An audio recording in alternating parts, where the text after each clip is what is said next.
AB capital, इसमें भी अच्छी मूव आ रही है और चार्ट पर भी फोकस करेंगे, बट उससे पहले खबर पर फोकस कर लिया जाए जिसकी वजह से आपको एक स्मार्ट मूव एबी कैपिटल में दिख रही है इस समय। कुशल है हमारे साथ तैयार बताने के लिए आज स्टॉक क्यों एक्शन में है।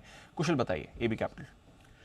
बिल्कुल दीप, आप देखिए यहाँ पर जिस तरह से कल पोस्ट मार्केट अनाउंसमेंट्स आती हुई दिखी कि यहाँ पर कंपनी में सब्सिडरी जो है इनकी आदित्य बिरला फाइनेंस लिमिटेड, इसके मर्जर को मंजूरी मिल गई है। तो जाहिर सी बात है कि यहाँ पर आगे चलकर खासकर अगर आप एबी कैपिटल की स्पेसिफिक बात करें तो यहाँ पर एक बड़ी यूनिफाइड एनबीएफसी बनाने के लिए ये मर्जर को मंजूरी दी गई है। तो इससे क्या होगा आगे चलकर, स्पेसिफिकली यहाँ पर कुमार मंगलम बिरला जी जो चेयरमैन है एबी ग्रुप के, उन्होंने कहा है कि मर्जर से एबी कैपिटल के लिए एक मजबूत कैपिटल बेस जो है वो तैयार होता हुआ दिखेगा और अगले 9 से 12 महीनों में ये मर्जर की प्रक्रिया पूरी हो जाएगी। इनफैक्ट आरबीआई रेगुलेशन के तहत आप देखिए तो यहाँ पर जो एनसीएलटी और एक्सचेंजेस की मंजूरी मिलती हुई दिखी है, उसके बाद यहाँ पर आगे चलकर एक्सपेक्टेशंस यहाँ पर ये बन रही है कि 3-4 बड़े फायदे हो सकते हैं। सबसे पहला तो मर्जर के बाद एबी कैपिटल होल्डिंग कंपनी से ऑपरेटिंग एक एनबीएफसी बन जाएगी।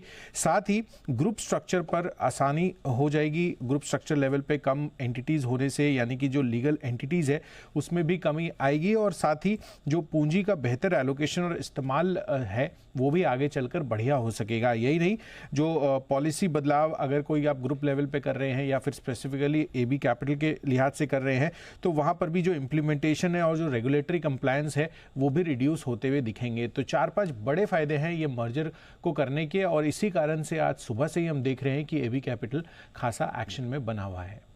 ओके, तो ये है आपके लिए एबी कैपिटल, यहाँ पर आपको एक्शन अच्छा बनते हुए दिख रहा है। थोड़ी देर में चोपड़ा साहब जुड़ेंगे, उनसे भी इसके बारे में बात करेंगे। उससे पहले एक बार जरा चार्ट पर जरूर चेक लेंगे सुमित जी के साथ। सुमित जी देखें सर एबी कैपिटल एक बार। जो स्टॉक के अंदर थोड़ा साइडवेज मूव देखने को मिल सकता है। स्टॉक का जो इमीडिएट चार्ट्स पे रेंज बना हुआ है 178-180, ये स्टॉक का नीचे में सपोर्ट है। ऊपर में जो रेजिस्टेंस है 195 में 200 का रेजिस्टेंस है। तो कोई भी छोटा मोटा डिप आता है तो लोअर लेवल्स पे खरीदारी कर सकते हैं। ऊपर में 195 है या 200 तक के लेवल जल्दी आने वाले दिनों में देखने को मिल सकते हैं। तो ये है आपके लिए एबी कैपिटल, यहाँ पर आपको बढ़िया एक्शन बनते हुए दिख रहा है और ये स्टॉक भी मूव अच्छी दिखा रहा है। इनफैक्ट सुबह से यहाँ पर अच्छा एक्शन है, उसके बाद थोड़ी मुनाफा वसूली भी आई, बट गेंस अपनी होल्ड कर रहा है ये काउंटर।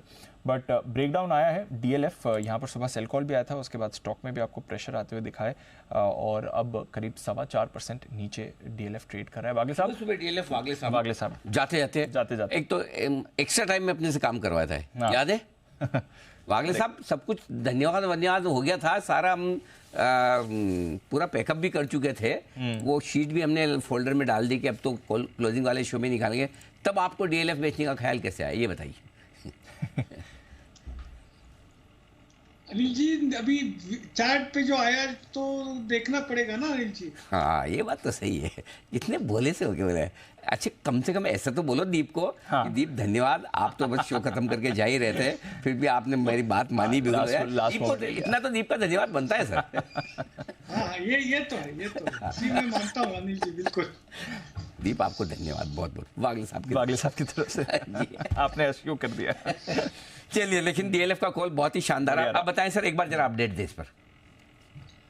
अनिल जी आपने अगर किसी ने भी अगर डे ट्रेडिंग के लिहाज से बेचा है, क्योंकि हमने लगभग 892-93 के आसपास कहा था, ऑलरेडी 17-18 रुपए नीचे 2-2.5% मिल रहे, तो एक बार बुक किया जाए। मैंने पोजिशनल 860 का टारगेट दिया था जो मुझे लगता है कल तक आना चाहिए। और अगर आपको बेचना है तो ये लेवल नहीं बेचना, क्योंकि ऑलरेडी एक गिरावट आ चुकी है। बाउंस आता है 882, 884, ये रेंज में बेच के 890 के स्टॉप लॉस से बने रह सकते हैं। मुझे लगता है 860 के लेवल्स अभी भी आने चाहिए। यह है आपके लिए डीएलएफ डेज लो पर आपके लिए ये ट्रेड कर रहा है। इस बीच जेट एयरवेज के लिए अच्छी खबर आती हुई दिख रही है।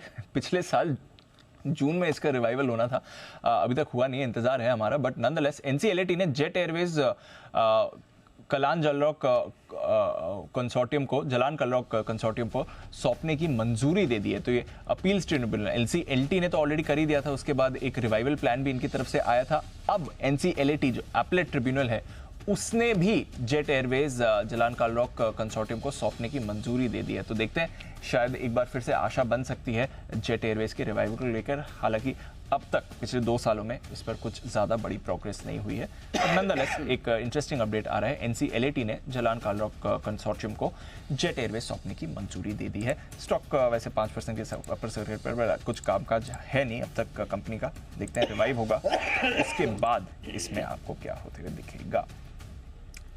आइए, चोपड़ा साहब भी हमारे साथ जुड़ चुके हैं और चोपड़ा साहब से एक बार AB कैपिटल की भी राय लेनी थी, जो हम इंतजार भी कर रहे थे सर का जुड़ने का। सर, ये अपनी NBFC AB फाइनेंस को अपने साथ मर्ज कर रहे हैं, हालांकि उसका कारोबार बना रहेगा।